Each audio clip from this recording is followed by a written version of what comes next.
এখন আমাদের আদুরি আপু পরে এসে রাগ করবে যে কিরে ঘটনা কি, এই লোক একবার বলছে হবে না, এখন আবার জুম মিটিং হচ্ছে।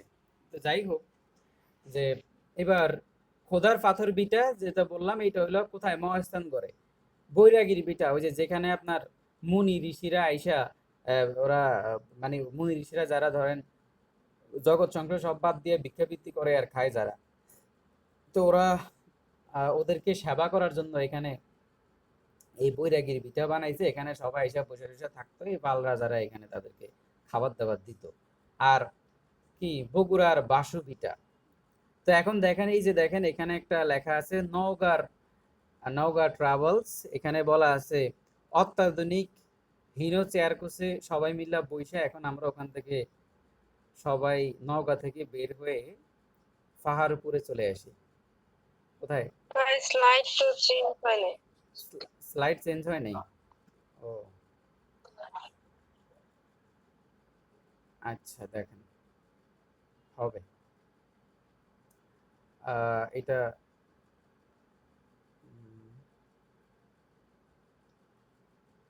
মাঝে মাঝে একটা জায়গায় লক হয়ে যায়, এটা হলো সমস্যা।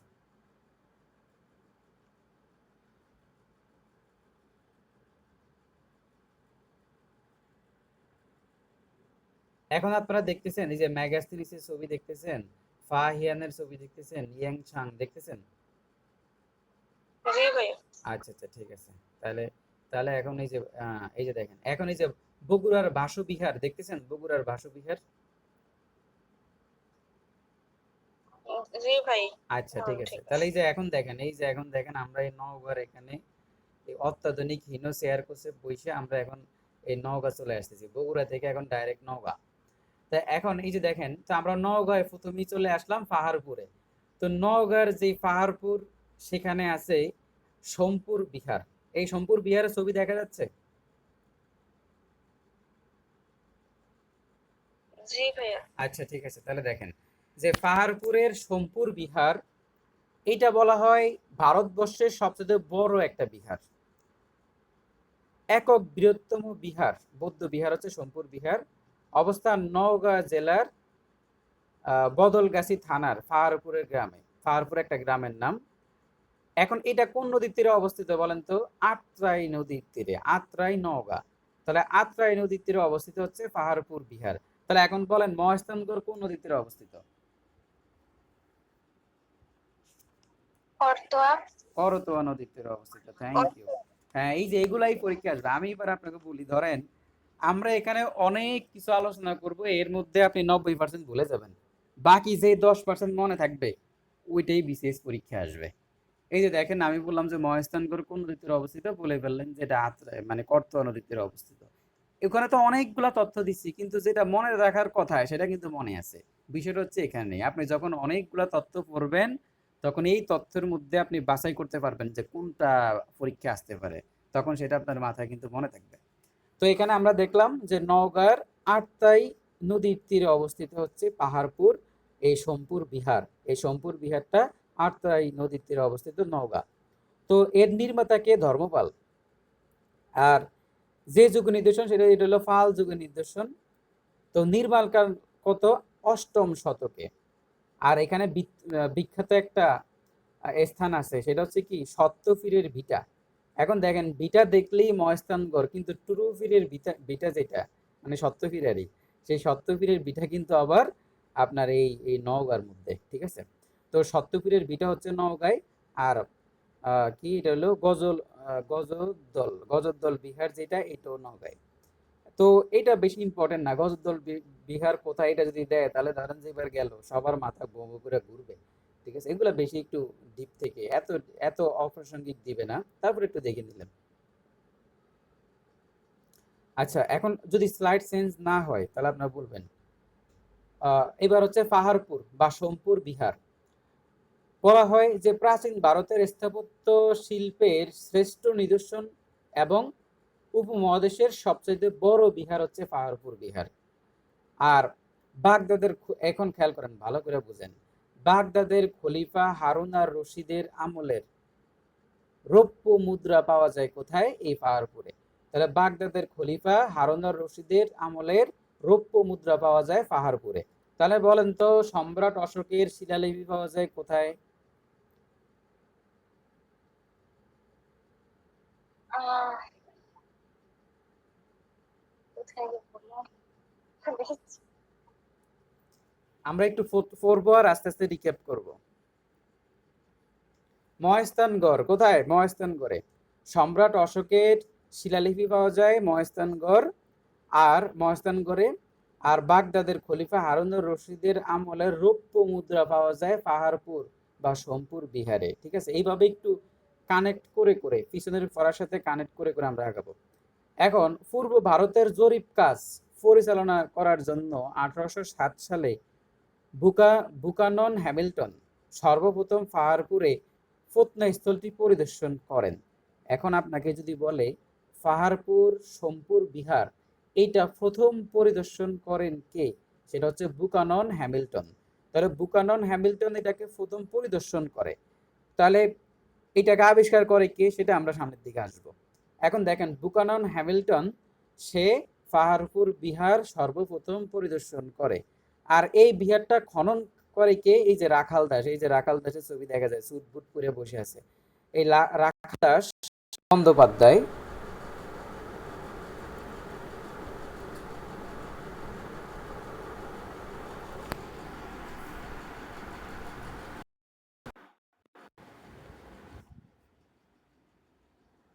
আমার নেটওয়ার্কে একটু ডিস্টার্ব হয়েছিল।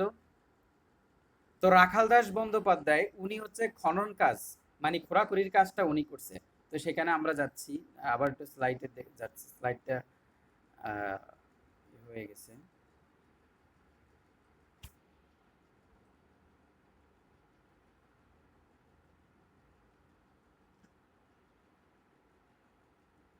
ও এটা তো এখানে, যদি স্লাইড দেখা না যায় বলবেন, এখানে একটু লোডিং নিচ্ছে ওরা, আমি স্লাইডে একটু যাচ্ছি। দেখেন এখন আপনারা কি স্লাইড দেখতেছেন? এই যে স্লাইড চেঞ্জ হচ্ছে দেখতেছেন?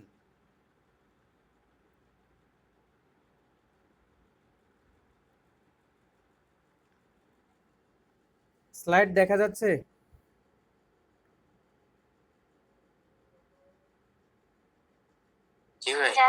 আচ্ছা ঠিক আছে, দেখেন তাহলে। তাহলে এখন এটা হচ্ছে আপনার রাখাল দাস বন্দ্যোপাধ্যায়, তাহলে এটা খনন কাজ করছে আর সর্বপ্রথম এটাকে দেখছে পরিদর্শন করছে বুকানন হ্যামিল্টন। এখন আবিষ্কারক কে তাহলে? মহাস্থানগড়ের আবিষ্কারক হচ্ছে কানিংহাম। তাহলে বলেন তো, সরি, এটা হচ্ছে কি, এটা হচ্ছে সোমপুর বিহার মানে পাহাড়পুর আরে, সোমপুর বিহারের আবিষ্কারক হচ্ছে কানিংহাম। তাহলে বলেন তো মহেস্থানগড়ের আবিষ্কারক কে? মহেস্থানগড়টা আবিষ্কার করছে কে? একই ব্যক্তি, নাম দেওয়া আছে। হ্যাঁ কানিংহাম, কানিংহাম একই ব্যক্তি। মহেস্থানগড় যে আবিষ্কার করছে তার নামও কানিংহাম, আর সোমপুর বিহার আবিষ্কার যে করছে তার নামও কানিংহাম। আর সোমপুর বিহার প্রথম পরিদর্শন করছে বুকানন হ্যামিল্টন। তাহলে বুকানন হ্যামিল্টন সর্বপ্রথম এটা পরিদর্শন করছে, কিন্তু আবিষ্কারক হচ্ছে কানিংহাম। আর খনন কাজ করছে রাখাল দাস বন্দ্যোপাধ্যায়। এই তথ্যগুলোকে নিয়ে বিভিন্ন বইতে অনেক গোজামিল আছে, তবে আপনি এগুলাকে বিশ্বাস করতে পারেন, এগুলোর উপরে ইমান আনতে পারেন, কোনো সমস্যা নাই। এবার দেখেন সোমপুর বিহার বিশ্ব ঐতিহ্যের স্বীকৃতি পাইছে 1985 সালে। 1985 সালে সোমপুর বিহারকে ইউনেস্কো সেই ঐতিহ্যটা দেয়, এটা আমি আগেও বলছিলাম। প্রাপ্ততম তাম্রলিপি হলো গুপ্ত যুগের, এখানে গুপ্ত যুগের তাম্রলিপি পাওয়া গেছে, তামার পাত্রে খোদাই করা বিভিন্ন কিছু এখানে পাওয়া গেছে। এইটা হচ্ছে আপনার জগদ্দল বিহার নওগাঁ। এই যে এখানে যে বিহারটা দেখতেছেন জগদ্দল বিহার নওগাঁ, এটা নির্মাণ করছে কে? রামপাল। তাহলে রামপাল এই বিহারটা নির্মাণ করছে, জগদ্দল বিহার নওগাঁর। এটা হচ্ছে ঐতিহাসিক হলুদ বিহার নওগাঁ। তো ঐতিহাসিক হলুদ বিহার নওগাঁ। তো এখন চলেন, আমরা তো অনেক ঘোরাঘুরি করলাম, এখন কি করতে হবে? এখন একটু ফ্রেশ হইতে হবে। তাহলে এখন ফ্রেশ হইতে হলে কোন জায়গায় যাইতে হবে জানেন নাকি? জানেন ফ্রেশ হয়ে দিলে কোন জায়গায় যাইতে হয়? কুমির এখন তো তৌহিদ ভাই তো নাই। মানে একটা মজার ঘটনা হয় যে ঢাকা থেকে আপনি যদি চট্টগ্রামে আসেন, কুমিল্লা ভাই। হ্যাঁ হ্যাঁ, তো এখন সবাই মিললে আমরা ওখানে কি ভাই আমরা বলি ভাই ই করতে, ভাই বাথরুম করতে। আম- আমরা একটু ফ্রেশ ট্রেশ আমরা, আরে এখানের পোলাপান তো কুমিল্লাকে বলে মুতিল্লা, বুঝছেন? তো এখন বেচারারা কুমিল্লার যারা আছে ওরা যদি লাঠি লাঠি লাঠি সোটা নিয়ে দাঁড়ায় থাকে, এখন তো কি অবস্থা হবে বলেন তো? এ তো কাজ টাজ সারা যাবে না, ঠিক আছে? বাসের মধ্যে তো অবস্থা এরকম ভালো নাই, ট্রেনে তো একটা ব্যবস্থা আছে, কিন্তু বাসে তো এগুলা নাই, ঠিক আছে? অথচ ওদেরকে খেপাচ্ছে। এবং আপনি কুমিল্লাতে এবং আপনার খাওয়া দাওয়া বন্ধ হয়ে যাবে, ঠিক আছে? সিপাই সাপাই হয়তো বা কাজটা সারা যাবে, কিন্তু খাওয়া দাওয়া বন্ধ হয়ে যাবে। কুমিল্লায় ভালো ভালো হোটেল আছে, মানে এখান থেকে রেস্ট নেওয়ার পরে খুব সুন্দর সুন্দর খাবার দাবার আছে। তাহলে চলেন, অনেক ঘোরাঘুরি হইলে এখন জি আমরা ভাই। মতিল্লায়, সরি কুমিল্লায় একটু রেস্ট টেস্ট নিয়ে খাওয়া দাওয়া করব। তো দেখেন যে এই ময়নামতি, এখন আমরা চলে আসলাম কুমিল্লার ময়নামতিতে। তো কুমিল্লার ময়নামতিতে কি আছে? শালবন বিহার। এখন এই ময়নামতির পূর্ব নাম কি ছিল? রোহিতগিরি ছিল। সমতটের রাজধানী ছিল বড়কামতা, মনে আছে? সমতটের রাজধানী ছিল বড়কামতা, এর পূর্ব নাম ছিল রোহিতগিরি, পূর্ব নাম রোহিতগিরি। এখন এই ময়নামতিতে কি? শালবন বিহার। শালবন বিহার কোটবাড়ি কুমিল্লা, তাহলে কোটবাড়ি কুমিল্লাতে শালবন বিহার আছে, মানে ময়নামতিতে। আপনার কি, ও আমার স্টুডেন্ট আবার ওকে লিখেছো ইয়ে করছে, এগুলো হলো দুটার মানে, এই যে যেই নামটা আসলো সারিকা পারেন, ও হলো যেই দুষ্ট, ঠিক আছে? মানে ও আমার ক্লাস নেয়, আরো আমি গেলে ও আমাকে পড়ে মনে হয়। তো যাই হোক, যে মেয়েরা হচ্ছে এরকম, যদি একটু ভদ্র মানুষ টানুষ পায়, তখন কি তার উপর চড়াও হয়, আবার যখন দেখে রাগী মানুষ পেলে তখন দৌড়ায়। এই জন্য আমাদের ওদিকে বলে কি, আমাদের ওদিকে গ্রামে বলে রাগের ভাত আগে বাড়ে, মানে যেটা রাগী, যে মানুষটা রাগী এর বউ একদম, মানে ও আসার আগেই রান্না টান্না করে টোরে সবকিছু গুছাই টুছাই রাখে, ঠিক আছে? আর যেটা ভদ্র, ওইটা আসার আগে দেখা গেছে সুন্দর ঘুমায়, কায় নিয়ে খাও, ঠিক আছে? এখন সবগুলা একই রকম। তো ওইটাই, যাই হোক। তো এখানে ওখানে আপনার জীবন ওটার নাম জানি কি, নির্বলেন্দু গুণের একটা কবিতা আছে। এখানে বলতেছে যে বলছি না ভালোবাসতেই হবে, আমি চাই কেউ একজন অপেক্ষা করুক ভিতর থেকে দরজা খুলে দেওয়ার জন্য, কারণ বাইরে থেকে দরজা খুলতে খুলতে আজ আমি বড়ই ক্লান্ত। নির্বলেন্দু গুণের মানে ওর কথা হচ্ছে যে, এবং সে বলতেছে কি যে যে আমি জানি ইলেকট্রিকের এই যুগ নারীকে মুক্তি দিয়েছে স্বামী সেবার দায় থেকে। মানে এখন তো ধরেন যে আগে দেখতাম যে কি পুরুষ মানুষ বাইরে থেকে কাজ কাম করে টরে আসতো, তখন সে কি করতো? যে মানে স্ত্রীরা কি বলে এই এই তাকে খাবার টাবার দিয়ে পাশে বসে বসে হাওয়া করতো। এখন তো সেই হাওয়া করা লাগে না, এখন ফ্যান ছাড়ে ছাড়ে দিলেই হয়ে যায়। এই জন্য নির্বলেন্দু গুণ বলছে যে কি ইলেকট্রিকের এই যুগ নারীকে মুক্তি দিয়েছে স্বামী সেবার দায় থেকে। যাই হোক, এটার পাশাপাশি তারা অনেক কিছুই সেবা করে না, ঠিক আছে? যাই হোক, শোনেন। তো এখন এই যে ময়নামতির যে পূর্ব নাম ছিল রোহিতগিরি, এখন বর্তমান অবস্থান হচ্ছে শালবন বা কোটবাড়ি কুমিল্লা। এখন এই যে এই ময়নামতি কই থেকে আসলো? উনি ছিল রাজা মানিকচন্দ্রের, রাজা মানিকচন্দ্রের স্ত্রী, নাম ছিল ময়নামতি, ঠিক আছে? এখন এই সে তার স্ত্রীর নাম অনুসারে এখন ময়নামতি লাগিয়ে দিছে, দেখছেন নাকি? কি স্ত্রীর প্রতি কি ভালোবাসা, যুগ জনম ধইরা তার স্ত্রীর নাম এখন আমরা বলতে হবে, ঠিক আছে? এই রাজা মানিকচন্দ্রের স্ত্রীর নাম ছিল ময়নামতি, তার নামেই তিনি এই রোহিতগিরির নাম পরিবর্তন করে রাখছে ময়নামতি। এখন শালবন বিহারের নির্মাণ করেন কে? শ্রী ভবদেব। তাহলে শালবন বিহার নির্মাণ করে শ্রী ভবদেব। এটা কোথায়? ময়নামতিতে। ময়নামতি হচ্ছে ময়নামতি হচ্ছে কে? রাজা মানিকচন্দ্রের স্ত্রীর নাম। আর ময়নামতিতে শালবন বিহার আছে। যে সভ্যতার নিদর্শন, এটা কোন সভ্যতার নিদর্শন? এটা হচ্ছে বৌদ্ধ সভ্যতার নিদর্শন। মনে রাখবেন, বিহার কি?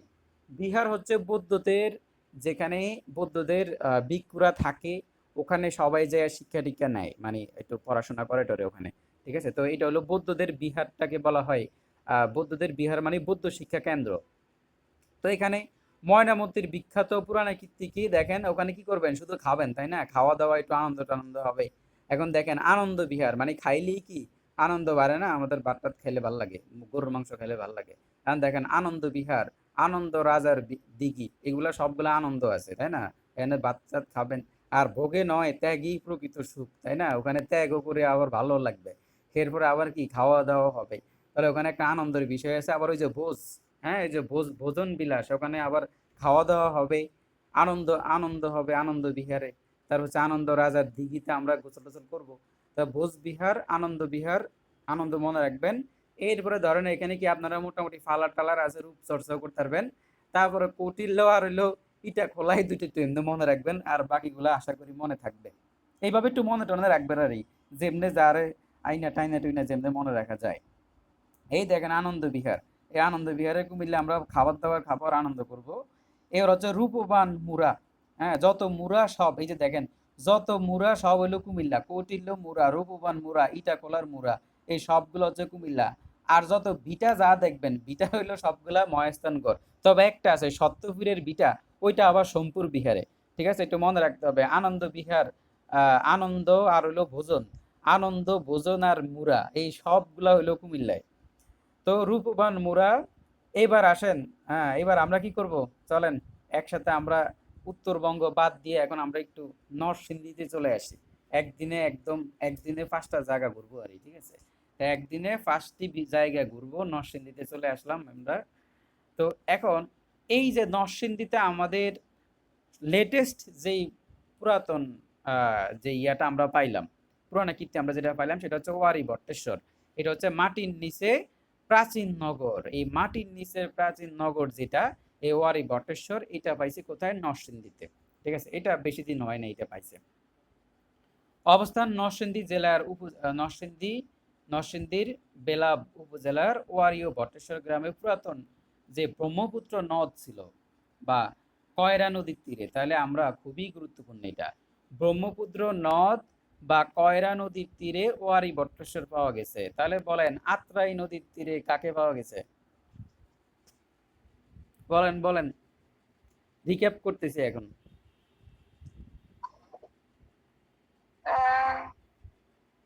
আত্রাই নদীর তীরে, সম্পূর বললাম। হ্যাঁ, সম্পুর নওগাঁ সম্পুর, হ্যাঁ,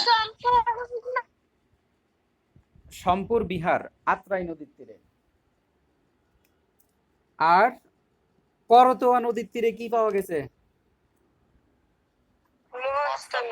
মহাস্থানগড়। আর ব্রহ্মপুত্র এবং করতোয়া, সরি, ব্রহ্মপুত্র এবং কয়রা, ব্রহ্মপুত্রের আরেক নাম হলো কয়রা, ব্রহ্মপুত্র নদ বা কয়রা নদ। এই ব্রহ্মপুত্র পড়েন, কয়রাও মনে রাখিয়েন। ব্রহ্মপুত্র বা কয়রা নদীর তীরে পাওয়া গেছে ওয়ারি বটেশ্বর। ঠিক আছে, তো এখন এই ওয়ারি বটেশ্বরের নির্মাণকাল কখন? প্রায় বলা হয় যে আজ থেকে 2500 বছর পূর্বে। তো এইটা কি? এটা হলো খুবই গুরুত্বপূর্ণ। যদি বলে যে ওয়ারি বটেশ্বর কেন গুরুত্বপূর্ণ, সেটা হচ্ছে নদী বন্দর এবং আন্তর্জাতিক বাণিজ্য কেন্দ্র। নদী বন্দর এবং আন্তর্জাতিক বাণিজ্য কেন্দ্র। এখন এইটার সাথে আরেকটা প্রশ্ন করি, আপনারা বলেন প্রাচীন বাংলার কোন জনপদ নদী বন্দর হিসেবে ব্যবহার হইতো? বলেন দেখি, মনে আছে কিনা? তম্রলিপ্ত, থ্যাংক ইউ। দেখছেন হৃদয় ভাইয়ের ক্লাসে মনোযোগ আছে।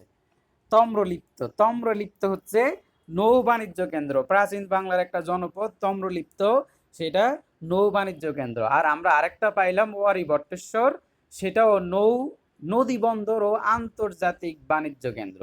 তাহলে ওয়ারি বটেশ্বর নদী বন্দর এবং আন্তর্জাতিক বাণিজ্য কেন্দ্র। আর তম্রলিপ্ত যেটা, সেটাও নদী বাণিজ্য কেন্দ্র হিসেবে ব্যবহার হইতো, এটা রাঢ় অঞ্চল দিয়ে। এটা আজকেও বলছিলাম প্রথমে। দেখেন ওয়ারি বটেশ্বর প্রত্নতাত্ত্বিক গুরুত্ব জনসম্মুখে প্রথম তুলে ধরা হয় মোহাম্মদ হানিফ পাঠান নামক একজন স্কুল শিক্ষক। তাহলে ওয়ারি বটেশ্বরের কথা সর্বপ্রথম জানান হানিফ পাঠান, উনি একজন স্কুল শিক্ষক। 1930 সালে এইটা উনি দেখা।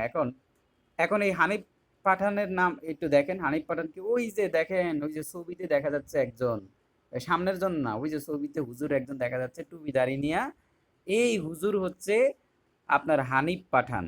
তার ছেলে যে হাবিবুল্লাহ পাঠান, সে হচ্ছে এখন ওয়ারি বটেশ্বরের প্রত্নতাত্ত্বিক যেই নিদর্শনগুলা এগুলা সংগ্রাহক এবং এগুলাকে সে কি করে রক্ষণাবেক্ষণ করে। তার ব্যক্তিগত প্রত্নতাত্ত্বিক জাদুঘর ও গ্রন্থাগার ওয়ারী বটেশ্বর নরসিংদীতে তার ব্যক্তিগত জাদুঘর এখানে আছে। ঠিক আছে, তার যেই বাপ মানে হানিফ পাঠান হচ্ছে এই ওয়ারী বটেশ্বরের গুরুত্ব জনসম্মুখে তুলে ধরে।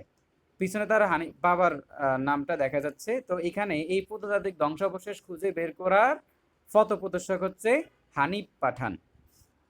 তো ঠিক আছে, আমরা এখন নরসিংদীতে ঘোরাফেরা করলাম, ওয়ারী বটেশ্বর দেখলাম। এখন আমরা কোথায় যাব দেখি। হ্যাঁ, এখন আমরা একটা কাজ করি, চলেন বিক্রমপুরে চলে যাই। এখন আমরা একটু মুন্সি হওয়ার জন্য বিক্রমপুরে যাই। তো বিক্রমপুরে একটা গ্রাম আছে যার নাম হলো বজ্র যোগিনী। এই বজ্র যোগিনী হচ্ছে কে? যিনি বৌদ্ধ ইষ্ট দেবতা, বৌদ্ধ তন্ত্র ইষ্ট দেবতা। তো বজ্র যোগিনী তার নামে এই গ্রামটা, বৌদ্ধ তন্ত্র ইষ্ট দেবতা মানে যে ইষ্ট দেবতার পূজা টুজা করে এরকম। তো অবস্থান হচ্ছে কোথায়? বিক্রমপুর। ওই যে কার রাজা লক্ষণ সেনের সেই দ্বিতীয় রাজধানী যেটা বিক্রমপুর, মুন্সিগঞ্জের বিক্রমপুর, বর্তমানে মুন্সিগঞ্জ। তো বজ্র যোগিনী গ্রাম কেন বিখ্যাত? এখানে একজন প্রভাবশালী মানুষ জন্মগ্রহণ করছে যার নাম হচ্ছে অতীশ দীপঙ্কর। তো অতীশ দীপঙ্কর কে? সর্বকালের সর্বশ্রেষ্ঠ বাঙালির যে বিবিসির হিসাবের যে জরিপ, সেই জরিপে 18তম উনি হচ্ছে সর্বকালের শ্রেষ্ঠ বাঙালির 18তম মানুষ অতীশ দীপঙ্কর। তার জন্ম হচ্ছে বজ্রযোগিনী গ্রাম। এখন আমরা অতীশ দীপঙ্কর নিয়ে পড়ব। ওনাকে বলা হয় নাস্তিক পণ্ডিত, মানে বৌদ্ধ ধর্মের উনি মানে নাস্তিক্যবাদ ছড়াইছে। উনি যখন সন্ন্যাস গ্রহণ করেন তখন তৎকালীন বিভিন্ন সমাজ ব্যবস্থা ওনাকে নাস্তিক হিসেবে অভিহিত করা হয়, যেহেতু বৌদ্ধরা ঈশ্বরে বিশ্বাস করে না। বৌদ্ধরা কিসে বিশ্বাস করে জানেননি? বৌদ্ধদের কাজ হচ্ছে তপস্যা করে করে ওই যে মহাযান বলে না, তারা ওই যে তারা কি ঈশ্বরে বিশ্বাস, তারা তপস্যা করতে করতে নিজেরাই একদম ঈশ্বরের কাছাকাছি বা মহৎযান বলে। ঠিক আছে, নিজেরাই সাধক হয়ে যায়, এই জন্য তারা ঈশ্বরে বিশ্বাস করে না, এই জন্য তাকে নাস্তিক পণ্ডিত বলা হয়।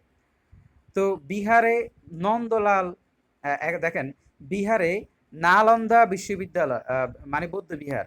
তাহলে বিহারে যে নালন্দা বৌদ্ধ বিহার স্যার, তাহলে দেখেন নালন্দা বৌদ্ধ বিহার কোথায় অবস্থিত? বিহারে। নালন্দায় কিশোর বয়সে শ্রমণ হিসেবে দীক্ষা নেন দীপঙ্কর এবং সেখানে তিনি ধর্মশাস্ত্র অধ্যয়ন করেন। তার মানে এই যে নালন্দা বিশ্ববিদ্যালয়ে সে গেল। অতীশ দীপঙ্কর তাহলে কোথায় পড়াশোনা করছে? নালন্দা বিশ্ববিদ্যালয়, এটা মনে রাখলে হবে। এবার দেখেন আমরা বিক্রমপুরে থেকে আমরা একটু বের হয়ে আসি। তো বিক্রমপুর থেকে আমরা বের হয়ে আসলাম, বিক্রমপুরে আমরা অন্য জায়গায় যাই। প্রাক মধ্যযুগে সমতট ছিল বঙ্গের রাজধানী, সমতট ও বঙ্গের রাজধানী। তাহলে খেয়াল করেন, সমতট ও বঙ্গের রাজধানী ছিল বিক্রমপুর। তাহলে সমতট এবং বঙ্গের রাজধানী ছিল বিক্রমপুর, মানে সমতট এবং বঙ্গ যখন জনপদ হিসেবে ছিল তখন বিক্রমপুরও তার রাজধানী ছিল। এখন মোগল আমলের এই যে ইন্দ্রাকপুর দুর্গ, মোগল আমলের ইন্দ্রাকপুর দুর্গ। এখন ইন্দ্রাকপুর দুর্গ এটা হলো বিক্রমপুরে। এখনো যদি প্রশ্ন করে যে মোগল আমলের ইন্দ্রাকপুর দুর্গ কোথায়, সেটা হচ্ছে বিক্রমপুরে। তো আমরা জানেন ঢাকাতে মুন্সিগঞ্জের উপর দিয়ে ঢাকাতে যাইতে হয় নদী পথে।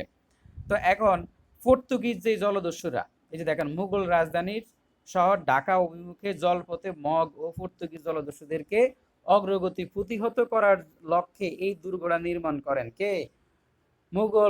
মুঘল সুবাদার মীর জুমলা, যে ঢাকা গেট নির্মাণ করছে, তাকে নিয়ে আমরা তো সামনের দিকে আমরা তো পড়বো। তো এখানে মুঘল সুবাদার মীর জুমলা এই ইন্দাকপুর দুর্গ নির্মাণ করছে। তাহলে ইন্দাকপুর দুর্গ নির্মাণ করছে মীর জুমলা, যে আবার ঢাকা গেট নির্মাণ করছে কত সালে? 1660 সালে। ঢাকা রাজধানী ঢাকা, মুঘলদের রাজধানী ঢাকা মানে বাংলার রাজধানী ঢাকাকে আপনার মগ এবং পর্তুগিজ জলদস্যুদের থেকে রক্ষা করার জন্য ইন্দাকপুর দুর্গ সে নির্মাণ করছে 1660 সালের দিকে। এরপর আমরা চলে আসলাম কোথায়? চলেন একটু লিচু টিচু খাইয়ে আসি। তাহলে আমরা এখন লিচু খাওয়ার জন্য যাব দিনাজপুরে। কত সুন্দর লিচু দেখা যাচ্ছে। সুলতানি আমলের সাধক বাবা আদম শাহী মাজার, এইটাও আপনার বিক্রমপুরে। সুলতানি আমলের সাধক বাবা আদম শাহের মাজার, এটা একটু খুব একটা বেশি ইম্পর্টেন্ট না। চলেন আমরা এখন দিনাজপুরের লিচু খাই। তো দিনাজপুরের লিচু খাওয়ার খাইতে খাইতে আমরা একটা সীতাকুট বিহারে যাই। সেটা হচ্ছে প্রাচীন বাংলার সবচাইতে প্রাচীন বিহার। তাহলে বাংলাদেশের সবচেয়ে প্রাচীন বৌদ্ধ বিহার হচ্ছে সীতাকোট বিহার। তাহলে বলেন সবচাইতে বড় বৌদ্ধ বিহার কোনটা? আপনারা আছেন নাকি আমারে ছাইড়া দিয়ে সব দৌড় মারছেন? সবচেয়ে বড় সোমপুর বিহার। হ্যাঁ, সোমপুর বিহার। কয়জন আছেন লাইনে? শেষ শেষ, আর বেশি নাই। 5 জন। 5 জন। আচ্ছা, সীতাকোট বিহার বাংলাদেশের সবচেয়ে প্রাচীন বৌদ্ধ বিহার হচ্ছে সীতাকোট বিহার।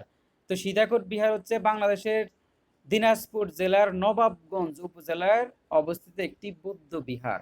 তাহলে দেখেন যে সীতাকোট বিহার হচ্ছে বাংলাদেশের দিনাজপুর জেলার নবাবগঞ্জ। তাহলে সীতাকোট বিহার কোথায়? দিনাজপুরে। আর জেলা হচ্ছে নবাবগঞ্জ, এটা মনে রাখলে হবে। আচ্ছা, দিনাজপুর জেলার নবাবগঞ্জ উপজেলা। তাহলে নবাবগঞ্জ উপজেলা বা দিনাজপুরই মনে রাখেন, নবাবগঞ্জ একটু এরপরে মনে রাখবেন আরে।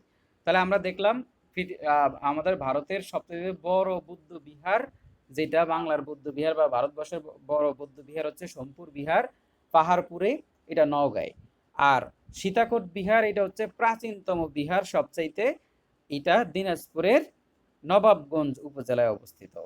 এবার কান্তজির মন্দির, এটা হলো আপনার দিনাজপুরে কান্তজির মন্দির, একটু দেখবেন এখানে বিভিন্ন প্রকার জিনিস এখানে আছে। তো এই মন্দিরটা প্রায় জমিদার প্রাণনাথ রায় এই কান্তজির মন্দিরটা নির্মাণ করছে। আগে এটা 50 ফুট ছিল, পরে ভূমিকম্প, আগে 70 ফুট ছিল। গেছিলাম আমরা। ও, গেছিলেন? আচ্ছা, তাহলে এখন তৎকালীন মহারাজা জমিদার আমিও গেছিলাম ভাই। প্রাণনাথ, আপনিও গেছেন? আমি যাই নাই। ভাই তৎকালীন মহারাজা জমিদার প্রাণনাথ রায় এই মন্দির নির্মাণ করেন। কান্তজির মন্দিরটি 70 ফুট উঁচু ছিল, কিন্তু এত সালের 1897 সালের ভূমিকম্পে মন্দিরটি ক্ষতিগ্রস্ত হয়। বর্তমানে এর উচ্চতা 50 ফুট। বর্গাকার এই মন্দিরের বাইরের দেয়াল জুড়ে প্রায় 15,000 টেরাকোটা ডালি বা পোড়ামাটির ফলক লিপিবদ্ধ আছে। এগুলো দেখছেন নি, পোড়ামাটির ফলক? এই যে দেখেন, পোড়ামাটির ফলকে লিপিবদ্ধ আছে কি? মহাভারত, রামায়ণ এবং বিভিন্ন পৌরাণিক কাহিনীর ঘটনা চিত্ররূপ আছে। তাহলে আমরা দেখলাম মহাভারত, রামায়ণ, বিভিন্ন পৌরাণিক কাহিনী এই কান্তজির মন্দিরে আছে। সেটা জমিদার প্রাণনাথ রায় এটা নির্মাণ করছে, প্রতিষ্ঠা করছে। এবার আসেন একটু চট্টগ্রামে যাই, আমাদের দিকে ঘুরতে আসেন। তাহলে এখন এই যে চট্টগ্রাম শহরের কাছাকাছি মহামুনি বৌদ্ধ বিহার, এটা চট্টগ্রাম রাউজানে খুব কাছাকাছি, চুয়েটের পাশে। এই হলো রাজবন বিহার, রাঙামাটিতে যাই না আমি এখনো, ঠিক আছে? অথচ সিটাং এত ঘুরলাম, রাঙামাটি যাই নাই। এই রাজবন বিহার রাঙামাটি, এইটা বর্তমানে বৌদ্ধদের। রাজবন বিহার বাংলাদেশে বৌদ্ধ সম্প্রদায়ের বৃহত্তম বিহার। রাঙামাটি শহরের অদূরে অবস্থিত এটা রাজবন বিহার। বন বানতে এবং শিষ্যদের বসবাসের জন্য ভক্তকুল এই বিহারটি নির্মাণ করেন চাকমা রাজা দেবাশিস রায়ের তত্ত্বাবধানে। এটা একটা পূর্ণাঙ্গ কমিটি গঠন হয়। প্রতি বছর পূর্ণিমা তিথিতে রাজবন বিহারে বৌদ্ধ ভিক্ষুদের কঠিন দিবর দান অনুষ্ঠান হয়। তো এটা মনে রাখবেন যে রাজবন বিহার রাঙামাটিতে শেষ।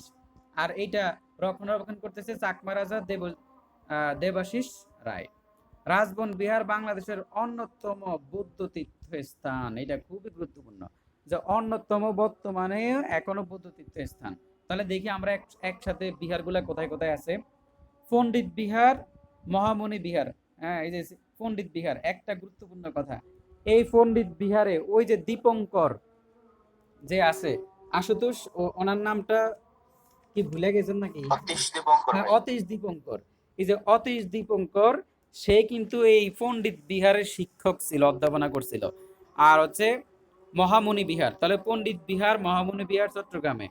আনন্দ, হ্যাঁ, কোথায় যায় আনন্দ পাইছেন? খাওয়া দাওয়া করে কুমিল্লায় ভোজ, একদম মোটামুটি পেট টেট খালি করে খাওয়া দাওয়া করলাম, আনন্দ পাইলাম, সেটা হচ্ছে কুমিল্লায় ভোজ এবং আনন্দ বিহার কুমিল্লার ময়নামতিতে। সীতাকোট বিহার লিচু খাওয়ার জন্য গেছিলাম দিনাজপুরে। রাজবন বিহার রাজার সাথে রাঙামাটির সাথে মিল আছে, এদিকেও এদিকেও রাঙামাটি। জগদ্দল বিহার নির্মাতা হলো ধর্মপাল, আবার হলুদ বিহার, এই দুইটা হচ্ছে পাহাড়পুর নওগাঁয়। তারপর সীতা, সীতা বিহার, এটা গুরুত্বপূর্ণ। সীতা বিহার হচ্ছে আপনার সীতাকোট না, সীতা, শুধু সীতা বিহার, রামু কক্সবাজার। আর সীমা বুদ্ধি বিহার কলাপাড়া পটুয়াখালী। সীমা বুদ্ধি বিহার কোথায়? কলাপাড়া পটুয়াখালী। বাসু বিহার হচ্ছে বগুড়ায়। পণ্ডিত বিহার ওই যে অতীশ দীপঙ্কর অধ্যাপনা করেন চট্টগ্রামে। এখন এই যে মহাস্থানগড় কোন নদীর তীরে অবস্থিত? করতোয়া নদীর তীরে অবস্থিত। এখন চলেন আমরা একটা মাত্র প্রশ্ন ব্যাংক দেখে 10 থেকে 15টা প্রশ্ন সলভ করে আমরা আজকের জন্য বাদ দিয়ে দিব। প্রশ্ন যদি সলভ না করি তাহলে জিনিসটা সুন্দর হইল না। আজান দিতেছে। ধরেন আর 5 মিনিট থাকতে পারবেন না? 5 মিনিট কয়টা প্রশ্ন দেখে এরপরে বাদ দিয়ে দিতাম। আজকে বেশি হয়ে গেছে। দেখেন এমনি বেশি না, 5 মিনিট। এই যে আমরা একটা কাহুত, এই কাহুত গেম প্লে করতেছি, দেখেন একটু দাগ টাক দিবে এখানে, দেখি প্লে হয় কিনা। দেখতেছেন এখানে? ও আমার নাম দিতে বলতেছে, ভাই। আবার নাম দিতে হবে। আর কি নাম দেই? এই যে আমার নাম একটা দিয়ে দেই, দেখি মুরাদ দিলে হয় নাকি। আচ্ছা হয়ে গেছে। হ্যাঁ এখন দিছে। এখন একটু কাউটটা প্লে হবে, দেখেন। হ্যাঁ এই প্রশ্ন আসছে একটা। এই রেডি হন, রেডি হন, উত্তর দেন। আচ্ছা, বাংলার আদি অধিবাসীগণ কোন ভাষাভাষী ছিল বলেন? অস্ট্রিক। Austric Austric. ভাই। এই তো চলে আসছে, দেখছেন? হ্যাঁ এখন এর পরেরটা দেখেন, দেখেন বরেন্দ্র জনপদের অবস্থান কোথায়? বলেন বলেন, তাড়াতাড়ি তাড়াতাড়ি বলেন, বলেন দেখি। উত্তরবঙ্গ ভাই। হ্যাঁ হ্যাঁ উত্তরবঙ্গ। হ্যাঁ উত্তরবঙ্গ। হ্যাঁ এই তো হয়ে গেছে। দেখেন এগুলা খেলতে মজা লাগে। আপনি যত দ্রুত দিবেন তত উপরের দিকে উঠবেন। ফিরোজপুর জেলা কোন প্রাচীন জনপদভুক্ত? এবার বলেন দেখি। বঙ্গ। চন্দ্রদ্বীপ। এই তো হয়ে গেছে। বুঝছেন? ওইটা চন্দ্রদ্বীপ, বুঝছেন? বঙ্গ ঠিক আছে তো, কিন্তু ফিরোজপুর বরিশালের এই অঞ্চলটা চন্দ্রদ্বীপের। ঠিক আছে, দেখছেন একটা কনফিউশন ক্লিয়ার হয়ে গেল। আপনি তো দৌড় মারতে চাইছিলেন। দেখেন হরিকাল জনপদ, বলেন এটা কোথায়? সিলেট চট্টগ্রাম। হ্যাঁ সিলেট, এই তো চলে আসছে, দেখছেন? সিলেট।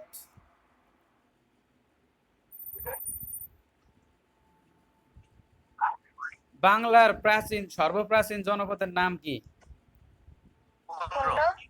কুণ্ড। দেখছেন? এইভাবে প্রশ্ন সলভ করতে হবে, এইভাবে আপনাদের সাথে প্রশ্ন আরো সলভ করব। আগে তো লেকচার শেষ হয়ে গেল, এখন প্রশ্ন সলভ হবে।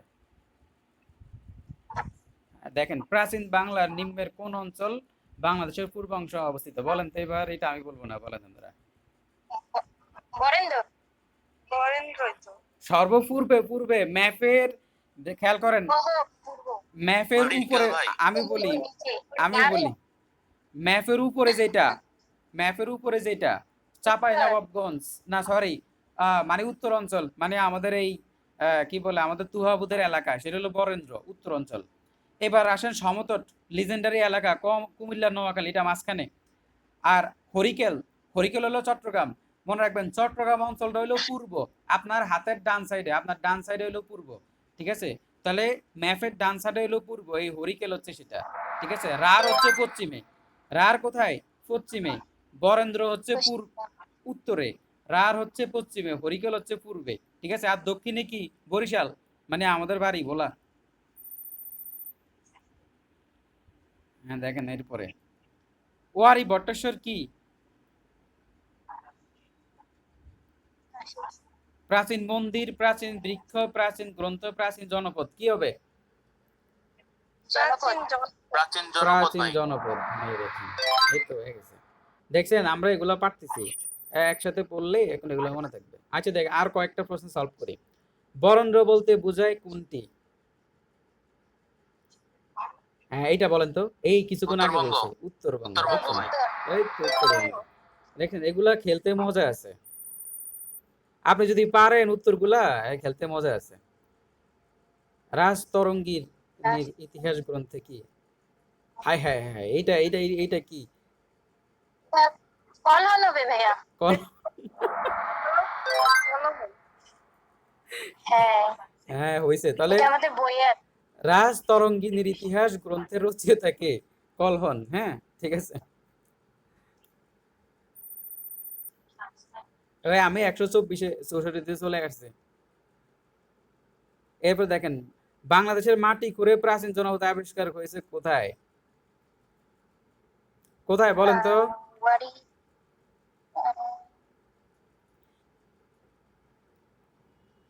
জানি না। এটা কি? মিরসরাই, শৈলকূপ, চাঁপাই নবাবগঞ্জে কি ছিল?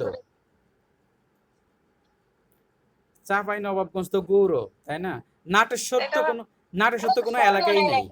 আচ্ছা চাঁপাই নবাবগঞ্জ দিই দেখি কি করে। আয় হায় হায়, হইলো না নাটেশ্বর নাকি? এখন না, নাটেশ্বরে ওই যে কি যেন ওয়ারি বললাম। বটেশ্বর মনে হয়।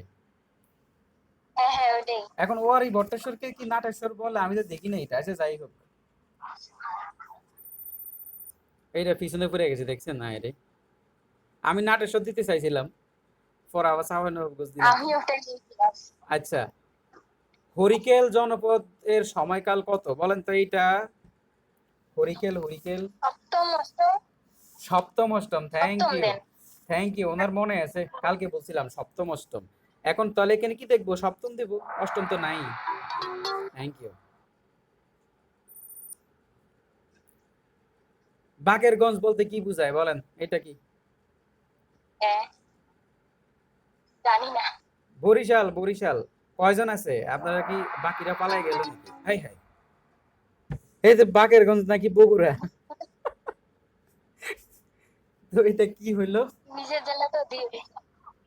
হাই হাই হ্যাঁ, আমি তো মনে করছি বাকেরগঞ্জ মানে বরিশাল, কিন্তু বাকেরগঞ্জ মানে, ও আচ্ছা আচ্ছা। হ্যাঁ আমরা তো প্রশ্ন ঠিক মতো পড়ি নাই, দেখছেন? এখানে বলা হচ্ছে বাকেরগঞ্জ যে বরিশাল, বলছে এটা না। সঠিক। বলা হচ্ছে বাকেরগঞ্জ বলতে কোনটিকে বোঝায় না? বরিশাল, বাগেরহাট, খুলনা সবগুলা আপনার বাকেরগঞ্জের মধ্যে, বুঝছেন? দেখছেন আমি তাড়াহুড়া করতে যে এই সমস্যাটা হইলো, আমি পুরো প্রশ্নটা পড়ি নাই। বাকেরগঞ্জ বলতে কোনটিকে বোঝায় না? বরিশাল, বাগেরহাট, খুলনা এই তিনটাই বাকেরগঞ্জের মধ্যে পড়ে। বগুড়া বাকেরগঞ্জের মধ্যে না। বগুড়া তো সেই পুণ্ডনগর, বুঝছেন? এইটা হইলো কি মানে, বেশি তাড়াহুড়া করতে যায়, কারণ সময় অনেক হয়ে গেছে তো, এই জন্য আসলে তাড়াহুড়া করতে যাই। দেখছেন আমি এখন পিছনের দিকে পড়ে গেছি। আচ্ছা দেখি, ওয়ারি বটেশ্বর কোথায় অবস্থিত? হ্যাঁ বলেন, এটা কোথায় অবস্থিত? কিছুক্ষণ আগে পড়ছি। নরসিংদী ভাই। এই নরসিংদীতে। নরসিংদী। তম্রলিপ্ত কি? তম্রলিপ্ত কি একটি? বলেন। ভাই নৌবন্দর। নৌবন্দর হ্যাঁ, নৌবন্দর। দেখেন এখানে কনফিউশন চলে যাবে।